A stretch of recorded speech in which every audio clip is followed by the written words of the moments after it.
आज मला बोलायचं आहे चंद्रपूरच्या त्या मातीबद्दल जिथे 15 जानेवारीला लोकशाहीचा निकाल लागला पण निष्ठेचा पराभव झाला.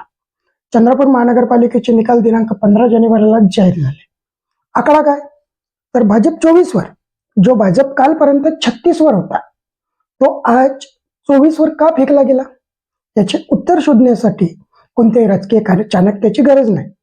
हे सरळ सरळ सुधीर मुनगंटीवार यांच्यासारख्या 35 वर्षे पक्षासाठी रक्ताचे पाणी करणाऱ्या नेतृत्वाचे राजकीय खच्चीकरण करण्याचा वरिष्ठ पातळीवरील नियोजित प्रयत्न आहे. हे केवळ राजकीय पराभवाच्या आकडे नाहीत, तर ते भारतीय जनता पक्षाच्या एका निष्ठावंत युगाच्या बळीचे रक्ताळलेले पुरावे आहेत. अरे लाज वाटली पाहिजे त्या दिल्ली आणि मुंबईत बसलेल्या धुरण्यांना, ज्यांनी सत्तेच्या हव्यासापोटी स्वतःच्याच घरातल्या वाघेला चक्रव्यूहात अडकवण्याचा नीच प्रयत्न केला. ज्या सुधीर भाऊंनी शून्यातून विश्व निर्माण केले त्यांनाच त्यांच्या कर्मभूमीमध्ये पाहुण्यांसारखे वागायला लावणे हे पक्षश्रेष्ठींच्या कृतज्ञतेचे टोक आहे.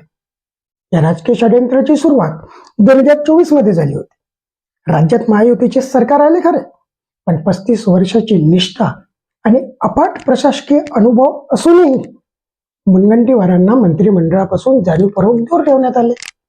ज्या नेत्याने अर्थ, वने आणि सांस्कृतिक क्षेत्रात आपल्या कार्याचा ठसा उमटवला त्यांच्याकडून चंद्रपूरचे पालकमंत्रीपद काढून घेणे हा केवळ पदांचा फेरबदल नव्हता, तर मुनगंटीवारांचे अस्तित्व पुसून उपऱ्यांचे महत्व वाढवण्याचा एक पद्धतशीर कट होता. नुकत्याच पार पडलेल्या नगर परिषद निवडणुकीत जेव्हा भाजपला जिल्ह्यात मोठा झटका बसला तेव्हा सुधीर भाऊंनी धोक्याची घंटा वाजवली होती. अत्यंत वेदनेने ते म्हणाले होते, काँग्रेसने त्यांच्या नेत्यांना शक्ती दिली पण भाजपने माझी शक्ती कमी केली. ही केवळ एका नेत्याची प्रतिक्रिया नव्हती, तर ती एका निष्ठावंत सैनिकाची घरच्यांकडून झालेल्या अपमानाची तक्रार होती.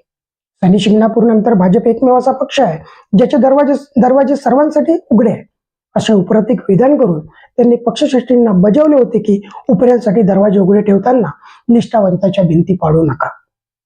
या निकालाच्या मुळाची एक अत्यंत भीषण आणि काळीत चिरणारी वास्तविकता दडलेली आहे.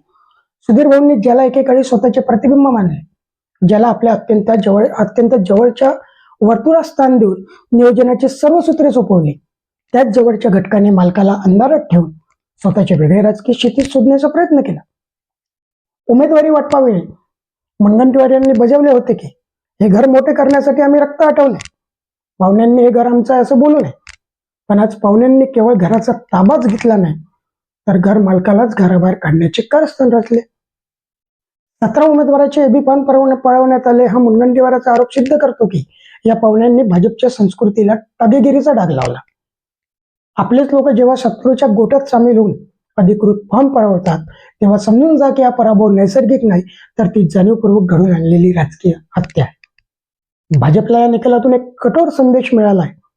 जर पक्षश्रेष्ठींना भविष्यात यश संपादित करायचे असेल तर त्यांना आयत्या पिठावर रेगा ओढणाऱ्या पाहुण्यांचे लाड थांबवून मुनगंटीवार सारख्या निष्ठावंतांना पूर्ण ताकद द्यावी लागेल.